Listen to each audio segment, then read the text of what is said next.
Last week, there was the United Nations General Assembly. Even when the President of the United States of America was insulting everybody, African leaders sat there. But when their fellow African head of state is talking, they are busy doing other things. Who cast us? Who bewitched us? These are the uncomfortable questions that we must ask here. We have been too nice to each other for too long. The net effect is that if you go into any African environment and you ask young men and women, do you want to leave Africa? 9 of them want to run away. That is why they are dying in the Mediterranean Sea. That is why they are dying off the coast of Senegal. That is why they are being humiliated at embassies. You go to the embassy of any Western country in any African country and you'll see the humiliation. They ask you, even your great-great-grandmother who died long before you are conceived as an idea. Those are the circumstances in which we find ourselves. On average, many of you who are present here, allow me to be morbid, in the next 40 years you'll be upstairs. The question is, what are you leaving for your children and children's children? These are the uncomfortable questions that we must ask. And these questions must be answered by Nigeria primarily. I've said not once, not twice, but times without number, that the day Nigeria wakes up, that is the day Africa wakes up.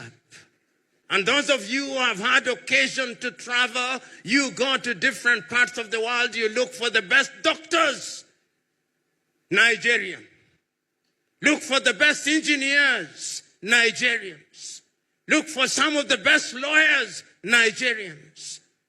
The Nigerians are everywhere doing great things across the continent of Africa. And whenever Nigeria has decided to provide leadership, Africa has changed. You ask the Liberians with ECOMOG. When Nigeria stood up, that country was stabilized. When there was mischief in Banjul in the Gambia, and Nigeria stood up, that country was stabilized. When Nigeria did not do as well as she should have done in the Sahel, the problem is not stabilized. The question is, why is Nigeria a reluctant leader? When Nigerians say, and they debate with South Africa, and sometimes with Egypt, which is the biggest of the economies, I laugh.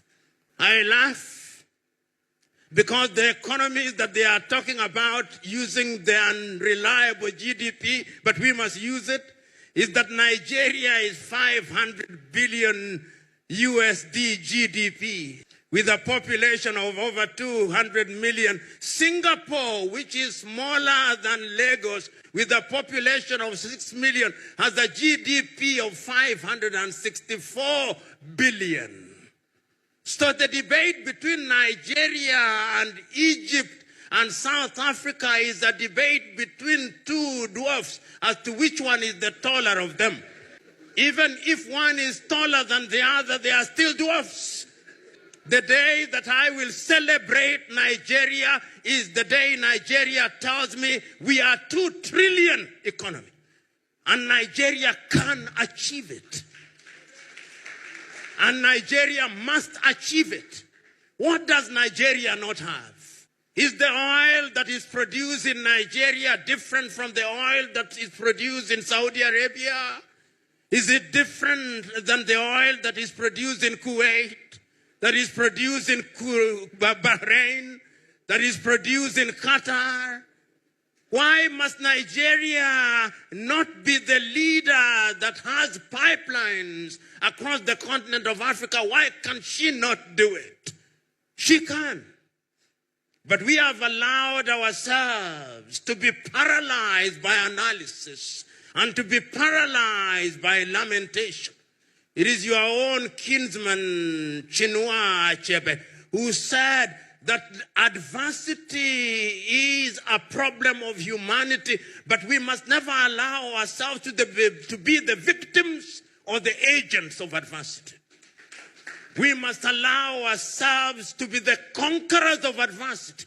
Chinua said, and I remember so very vividly in 1983, when Chinua Achebe wrote the little book, The Trouble with Nigeria, and he simply said that the problem with Nigeria, and he there said the rest of Africa, is simply and squarely one of leadership. And his leadership at all levels. Many times we think that politics is the only site of leadership. No. Leadership is at all levels. Why can't you, if you've run this beautiful club for 82 years and run it well, why can't that be upscaled and replicated in every other sector of Nigeria? Why? Why is it that in this micro environment, you do not care who is who in this club? Everybody has a sense of esprit de corps, a sense of camaraderie. You do not care from which ethnicity you come from. But when you want to run the club that is Nigeria, you now talk tribe, you now talk religion. Why?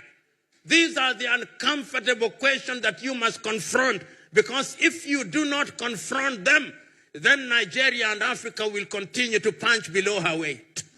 I was at an African university, and at that university they said that their greatest desire was that they wanted to be like Harvard and Cambridge. And I said, why do you want to be like Harvard? Why do you want to be like Cambridge? Why can't you not just be you? One of the things that we Africans must do is to exercise the ghost of low self-esteem and to wear the spirit of self-belief. The day we do that, that is the day that Africa will begin to grow. I'm asking you who are shakers and movers, shake those who are in government. Honorable Governor, Deputy Governor, ask yourself, 20 years from today, when you are no longer governor and history is written about you, what will they say? What will they say of your watch? What did you deliver? What did your administration deliver? History is harsh. It passes verdict that is without emotion. I'm asking all of us who are present here to ask those uncomfortable questions. We are talking at a time when we are talking about the Africa Agenda 2063 and Africa Continental Free Trade Area. What are we going to trade in if we are not manufacturing? A friend of mine, former military general, as we were moving, for some reason he said about electricity, that electricity in Nigeria is epileptic. And it is epileptic indeed. Not only in Nigeria, everywhere.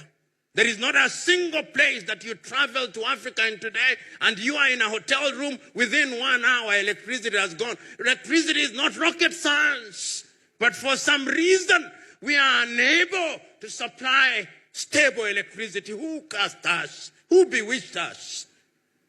That we cannot do what must be done. Ladies and gentlemen, I know it ought to be celebration. But how can I speak the language of a wedding at a funeral?